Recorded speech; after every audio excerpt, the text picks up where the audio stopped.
Hello मैं Marvel friends, कैसे हैं आप? आपने episode 2 of Falcon and Winter Soldier देखा? सो बिफोर वी स्टार्ट, मैं अपने चैनल पे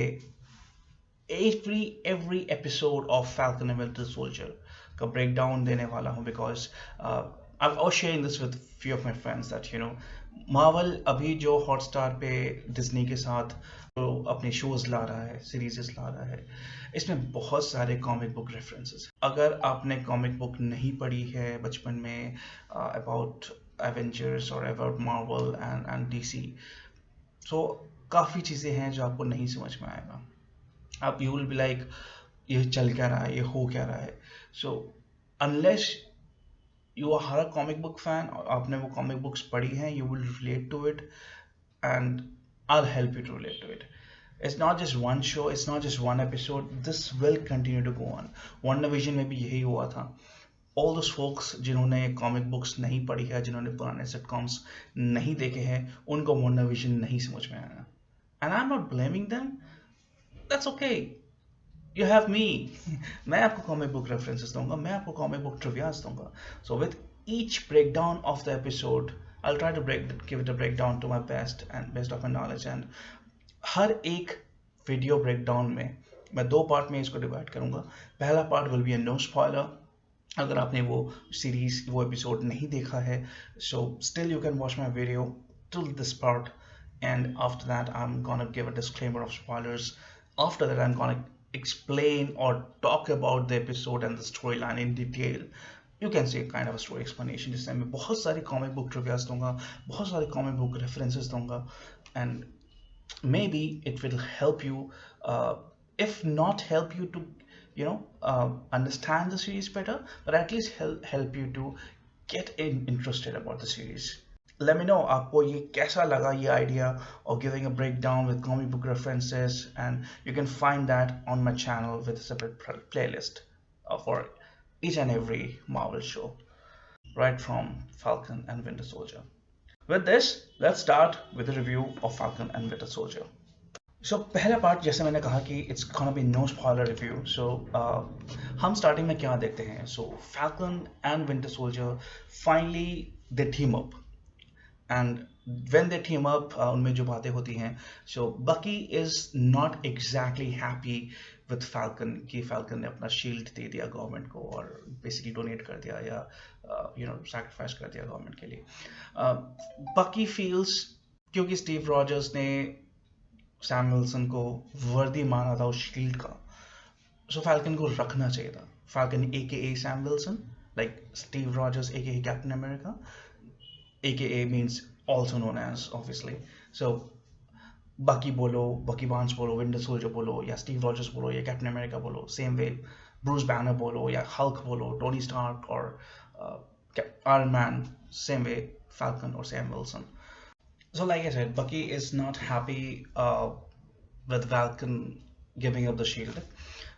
So उनकी एक kind of a couple therapy session होती है, where Bucky expresses कि वो Falcon से खुश क्यों नहीं है, because Falcon ने वो शील्ड दे दी थी, and as per Bucky, उसको स्टीव रॉजर्स की ये डिसीजन की रिस्पेक्ट करनी चाहिए थी. Steve Roger considers Sam Wilson to be worthy enough to possess or own the shield. Anyway, इसके बाद दिखाते हैं कि वो दोनों they fight against a bunch of goons on roof of trailer trucks जो होते हैं, उनके ऊपर उनके रूफटॉप पे फाइट सीन होता है, typical mission impossible style. While during this fighting scene, in fact starting के मैं बात करूँगा, स्टार्टिंग में इस फाइट सीन में जो दिखाते हैं कि एक फैल्कन के पास एक ड्रोन टाइप का एक छोटे से बर्ड टाइप का, रोबोटिक बर्ड टाइप का, तो शायद ये लोग रेड विंग कहते हैं. सो जो ड्रोन है रेड विंग फैल्कन का, that red wing actually in the series, in the movie, or in the show rather, is designed by the Stark Industries. But अगर कॉमिक बुक में आपको ले चलो, so कॉमिक बुक में ये जो रेड विंग था, it was not drone, it was not mechanical, it was actually a bird. It was actually a small bird जो Falcon के कहने पे चली जाती है और घूम फिर के वापस आती है और उससे फाल्कन से कम्युनिकेट करती है कि क्या हुआ क्या नहीं हुआ. So it's actually works like a drone, but वो बर्ड होती है कॉमिक बुक में. And I am giving out the comic book trivia in the no spoiler part because this is interesting. और ये स्टोरी लाइन प्लॉट के साथ इतना कुछ इफेक्ट नहीं करेगा. So I can include this comic book trivia of Red Wing in the no spoilers part. But usually मैं क्या करता हूँ कि मैं सारे comic book trivia spoilers edition में डालता हूँ because it helps you to understand the story better. But yeah, like I said, let's talk about the Red Wing part. Red Wing में जो शो की Red Wing है, that drone, that mechanical drone. So it's interesting how when that drone activates और वो एकदम से activate होके अलग हो जाती है, so वो एक bird की sound करती है, tweeting sound करती है. So that is a good reference that in the comic book it's actually a bird, और show में it's a mechanical bird, you can say, like a drone. Yeah, so that was a good Easter egg if I can share that in the no spoiler part. So yeah, during the fight scene, अब वापस fight scene में आते हैं. So वो fight scene काफी interesting है, लोगों को बहुत अच्छा लगेगा. Typical, like I said, Mission Impossible style में rooftop पे fight हो रहा होता है. इनसे fighting हो रही होती है. Now, who are this bunch of goons? These bunch of goons turns out to be Flag Smashers. Now flag smasher, अगर आपको याद होगा, मैंने प्रीवियस वीडियो में शेयर किया था, Falcon and Winter Soldier episode 1 के ब्रेकडाउन में शेयर किया था कि they are basically a bunch of anarchies जो बिलीव करते हैं कि one world, one nation, one people, पूरे वर्ल्ड में कोई नेशन की बाउंड्री नहीं होनी चाहिए, सब बराबर होने चाहिए. So they are the anarchies, they are the bunch of bad people in this comic books or the show. But अभी मैं इस बारे में ज़्यादा डिटेल में बात नहीं करूँगा बिकॉज अभी शो जहाँ पर है, एपिसोड 2 जहाँ पर है, सो एपिसोड 1 और एपिसोड 2 में आपको ऐसा नहीं लगेगा कि flag smashers are basically villains. वो आपको फ्रीडम फाइटर लगेंगे. सो अभी वो आपको टेररिस्ट नहीं लगेंगे बिकॉज अभी इतना कुछ हुआ नहीं है. अभी उनके आइडियाज डिस्क्लोज्ड नहीं किए गए हैं कि आपको नहीं समझ में आएगा कि फ्लैग स्मैशर्स एग्जैक्टली चाहते क्या हैं. So I give a pause on that. और क्योंकि अभी ये नो स्पॉयलर्स हैं तो मैं ज़्यादा डिटेल में बात नहीं करूँगा.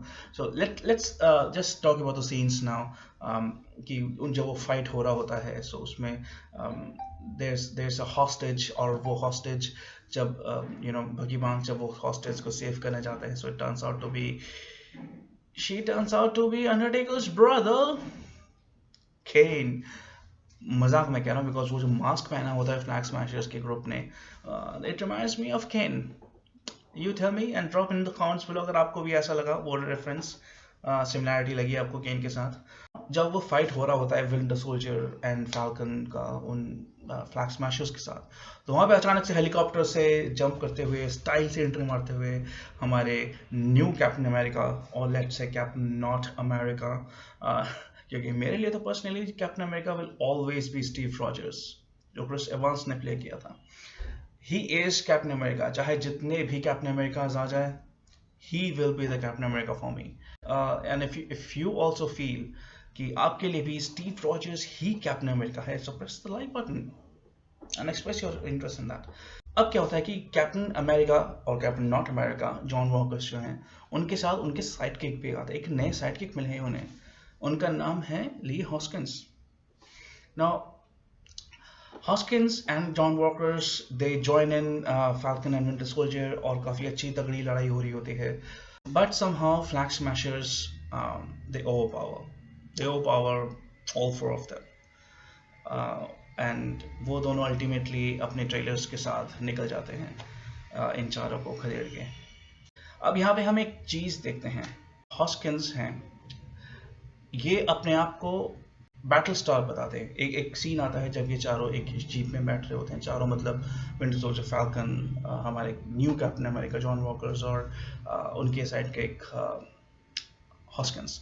Now Hoskins introduced himself as the Battle Star, और जिन्होंने मेरी फर्स्ट एपिसोड के ब्रेकडाउन देखा होगा, so I mention that John Walker's के जो साइड किक्स बनेंगे they will be called as the box.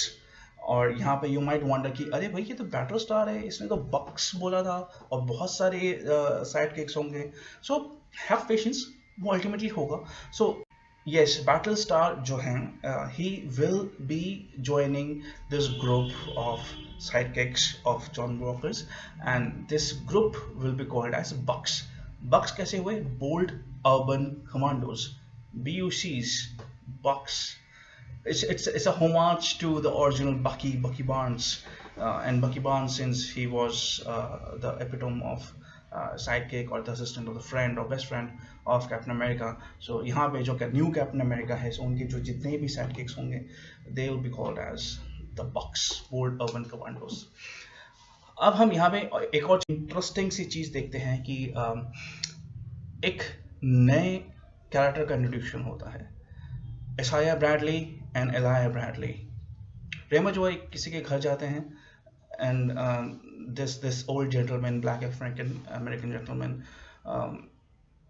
वो काफ़ी अग्रेसिवली एक बॉक्स छोड़ के फेंक के मारते हैं, एंड वो एकदम दीवार में धंस जाता है, विच शोज की ही हैज सुपर पावर. सो वो कौन है? इंटरेस्टिंग तो है, कोई अच्छे कैरेक्टर तो होंगे वो, इंटरेस्टिंग कैरेक्टर तो होंगे वो. So Isaiah Bradley and Elijah Bradley comic books में क्या हैं, और अगर कॉमिक बुक को रेफरेंस मान के चले तो शो में शायद इनके बारे में कुछ इंटरेस्टिंग सी डिटेल होगी. Will talk about that in the spoiler part में. वो नो स्पॉइलर में इंक्लूड नहीं करूँगा because it might impact the story later on. That's my opinion. So if you want to talk about that, or if you want to discuss that, spoiler तक का wait करना जो मेरे end of the video में आएगा.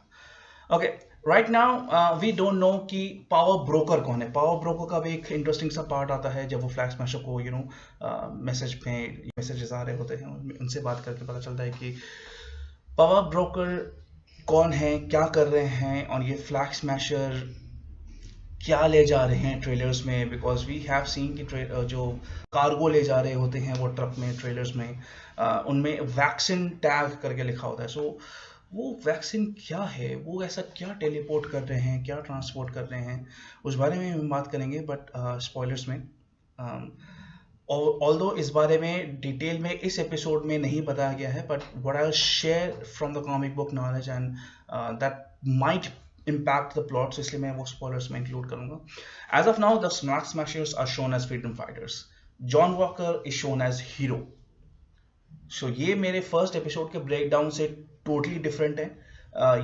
तो अब confuse मत होइए because अभी just ये second episode हुआ है. हो सकता है आगे जाके आप देखोगे कि जो hero है शायद वो hero ना हो, and things might be different. So not a spoiler. But hey, I'm just sharing what I know from the comic books. At least different होगा. इनफैक्ट अभी तक हमें हाइड्रा और शील्ड के बारे में इतना डिटेल में इंफॉर्मेशन भी नहीं दिया गया है till the second episode. But we all know who Hydra is, who SHIELD is, right? Okay, यहाँ पे हम शट डाउन करेंगे for the no spoiler part. And अगर आप इस स्टोरी के बारे में और जानना चाहते हैं, मेरे comic book reference, comic book trivias के बारे में बात करना चाहते हैं, सुनना चाहते हैं, सो स्टे विथ मी. हम अभी इसके स्टोरी के बारे में और बात करेंगे, कॉमिक बुक रेफरेंस के बारे में और बात करेंगे. पर अगर आपको सिर्फ नो स्पॉइलर तक ही सुनना था, so this is where you hit the like button, subscribe button, hit the bell icon, drop in some comments, and thank you कि आपने ये वीडियो देखा. यहाँ पे डिस्क्लेमर आता है for the no spoiler. And now let's talk about some of the interesting aspects of the show. This is the part where we have seen Captain America using gun during the trailer fight scene. Yeah, rooftop पे जो fight हुई थी, वहाँ पे हम पहली बार देखते हैं कैप्टन अमेरिका और captain not America John walkers वो गन यूज कर रहे थे. क्या आपने कभी कैप्टन अमेरिका को गन यूज करते हुए देखा है? वो तो हमेशा शील्ड यूज करते हैं, राइट? कभी कोई वेपन एज सच तो देखा नहीं. So let me take you back to Captain America's solo movie. Starting की एकदम starting की Steve Rogers, Chris Evans की starting की, yeah. So वहाँ पे आपको याद होगा कि he was given an army, एक troop दिया था उनको, और वो starting में guns use करते थे. And later on Steve Rogers decided not to use firearm. So what I'm trying to say is it some kind of tradition or some unofficial custom for Captain America's to use guns in the initial stage? Who knows? Okay, Now, let's also talk about our new Captain America or Captain Not America, John walker. जब वो अपने introduction जो उनका होता है इस second episode में, जो उनकी इंटरव्यू होती है स्टेडियम में, वहाँ पे वो मेंशन करते हैं कि he is not Tony Stark, he's not Bruce Banner, he doesn't have those fancy gadgets, or he doesn't have that strength as Hulk. He's just a regular person who loves and is proud to be Captain America. So यहाँ पे हमें ये पता चलता है कि उन्हें किसी तरह का सीरम नहीं दिया गया, उन्हें किसी तरह से जूस्ड अप नहीं किया गया जैसे स्टीव रॉजर्स को दिया गया था. स्टीव रॉजर्स को we all know Captain America की सोलो मूवी में कि, और उनकी ओरिजिन मूवी में, कि उनको केमिकल ट्रीट करके, जूस्ड अप करके, एक सीरम देके, स्पेशल वेपन सीरम देके उनको तगड़ा किया गया था. अभी जॉन वॉकर को ऐसा कोई सीरम नहीं दिया गया. He is still a regular person, so he is not juiced up yet. So जो मैंने लास्ट एपिसोड में बताया था, लास्ट एपिसोड का ब्रेकडाउन में बताया था कि John Walker might be a villain. So अभी शायद वो स्टेज नहीं आया है, इसलिए John Walker is appearing as a hero.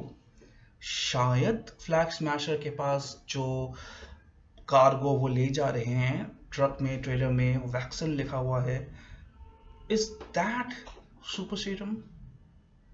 Might be. So flag smasher और पावर ब्रोकर अभी क्या डीलिंग कर रहे हैं हमें नहीं पता, बट व्हाट आई सस्पेक्ट और what I predict, it might be along the lines of super serum. क्योंकि हमने देखा है all the flag smashers are like superhuman, उनके पास सुपर स्ट्रेंथ है, उठा के फेंक रहे हैं लोगों को. विंटर सोल्जर को भी ऐसे उठा के फेंक दिया था, रिमेंबर इन द सीन जो भी फाइट हुई थी ट्रक वाले सीन में. नाउ उनके पास इतनी सुपर स्ट्रेंथ कैसे है और वैक्सीन ले जा रहे हैं. So what I am assuming, 2 और 2 5 कर रहा हूँ, कि शायद वो सुपर सीरम ले जा रहे हैं और कहीं ना कहीं वो बाद में ये सुपर सीरम किसी तरह से जॉन वॉकर को देंगे. when John Walker might turn against the government, it might be a possibility, it's just my opinion. अगर ये सच हुआ, so it might impact the plot, so that's why I'm including it in the spoilers, because comic book में तो ऐसा ही हुआ था. Now there's another part जहाँ पे अभी उस इंटरव्यू को एक्सटेंड कर रहा हूँ, जॉन वॉकर के इंटरव्यू को. सो जब वो जॉन वॉकर का इंट्रोडक्शन हुआ था स्टेडियम में, सो याद है काफ़ी बाजे बज रहे थे, दे वर ऑर्केस्ट्रा प्लेइंग. सो वो ट्यून याद कीजिए. मैं वो ट्यून प्ले नहीं कर सकता बिकॉज कॉपीराइट का इशू हो जाएगा. सो अगर आपने वो कैप्टन अमेरिका का सोलो मूवी, ओरिजिन मूवी देखा होगा, सो वहाँ पे भी जब स्टीव रॉजर्स को इंट्रोड्यूस किया गया था, there was a play, theatre पे, स्टेज पे प्ले हुआ था. सो वहाँ पे जो म्यूजिक बज रही थी, उसी का थोड़ा सा मॉडर्नाइज्ड करके ये ऑर्केस्ट्रा म्यूजिक प्ले हो रहा था. Remember that tune is same. Notice करना, दोनों म्यूजिक प्ले करके देखना. So that's another Easter egg moment, if you can relate to that movie and this episode. Okay, now let's talk about Isaiah Bradley, जो हमारे black gentleman थे जिनके पास Winter Soldier and Falcon गए थे. So Isaiah Bradley in comic book reference was another of government's experiment during the time of Steve Rogers. अगर comic book reference की बात करूं, और मुझे लगता है, स्ट्रांगली लगता है कि ये शो उसी कॉमिक बुक रेफरेंस से क्लोजली रिलेटेड होगा, वरना इसाया ब्रैडली को वो बॉक्स छोड़ते हुए क्यों दिखाते. दिस शोज कि इसाया ब्रैडली है सुपर स्ट्रेंथ. वो सुपर स्ट्रेंथ की बात ही नहीं आती अगर वो इस कॉमिक बुक रेफरेंस से एकदम रिलेट नहीं करते. कॉमिक बुक रेफरेंस में क्या था कि इसाया ब्रैडली ने एक बार कॉमिक बुक वो कैप्टन अमेरिका के कॉस्ट्यूम को ले लिया था, and for which he was jail for 17 years. Show में दिखाया गया है कि he was jail for 30 years. ठीक है, होगा कुछ, but at least he was jailed for a long time. Now, Isaiah Bradley is the Black Captain America, and he was also being juiced up, और उनको same serum दिया गया था जो स्टीव रॉजर्स को दिया गया था.